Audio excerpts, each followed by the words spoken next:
The dead boy's face was as grey as a cloudy sky moments before a storm. His short black beard sculpted and whittled his cheeks down to a point. Thin lips glittered in the watery moonlight that managed to penetrate the canopy brighter than the famed rubies of his home province. But Vira knew it was blood that made them shine so enticingly. She lifted the flameless lantern higher. The ball of yellow light within crackled with magic as it washed over his embroidered sleeve, illuminating the row of silver fish encircling his wrist. A wave of nausea hit her. The crest of Onar. The scouts hadn't been wrong.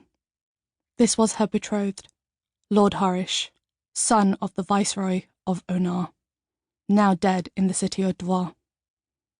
Vira's legs wobbled as she rose from her crouch, but she steadied herself. A maharani didn't show weakness. She took a deep breath, squaring her shoulders before turning to face the warriors who had found the body. 3 girls stood in a row, dressed in matching red kurtas and loose black pants, whispering to one another. One leaned against a neem tree propped up by a shoulder, using the edge of a knife to file her fingernails. She straightened and nudged the others when she realized they'd garnered Vira's attention. "Where's his horse?" Vira's voice rang out sharper than she'd intended. The girl with the knife, who looked barely older than Vira herself, toyed with the end of her braid. "There wasn't one around here, Maharani. And his convoy? He didn't appear to be traveling with one." Vira bit back a snarl. These warriors, ones her council had claimed were the best in the country, were obviously missing something critical. Common sense. "Lord Harish did not journey here on foot with no mount and no supplies. Find them." For a moment, Vira thought the warriors would refuse. But then they bowed in unison, palms pressed together in front of their chests, before scattering into the woods without another glance behind them. Wind raked through the Swapna forest, and leaves from the mango and neem trees cascaded down, enveloping Vira in a cocoon of green and brown. Now that she was alone, an uncomfortable lurch tugged at her stomach. She looked down at Harish again. His kurta was light enough in color to reveal the 3 pools of blood that had killed him. An arrow pierced the center of each red stain, black feather fletchings quivering in the late summer breeze. He was to have arrived at the palace days earlier, but there had been no letter, no news of delay. And when he hadn't shown up, she'd assumed that he was a reluctant noble plotting an escape from a marriage he wanted even less than she did. She hadn't expected this. This wasn't the plan. It wasn't how any of this was meant to happen. She couldn't face the Viceroy of Anar. She couldn't face her council. She couldn't breathe. Reason broke through her haze of panic as her mother's voice sounded in her head. A maharani never runs away from a problem.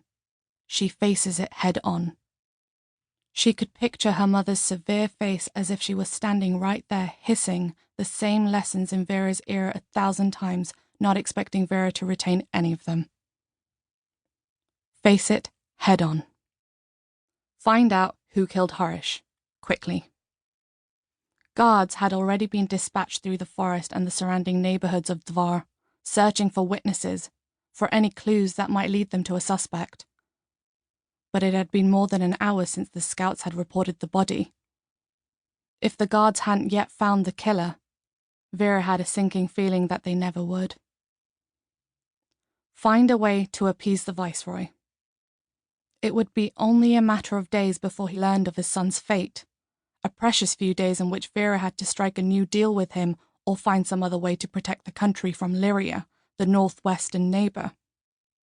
Lyria hadn't made a move in months, but the threat of war she'd inherited had been a constant shadow lingering over Vira's rule from the moment she had become Maharani 8 months earlier. "How do I do this, Amma?" But her mother had never offered comfort even when she was alive. Vira's hand drifted down to the iron hilt of the talvar strapped to her waist, as if it would give her strength. It had been pried from her dead mother's stiff hands and thrust into hers. It was polished and sharp, the curved silver blade gleaming, as if it had never been covered in the blood of her ancestors. It hummed against her hand with latent magic, a demanding buzz that Vira was still unaccustomed to.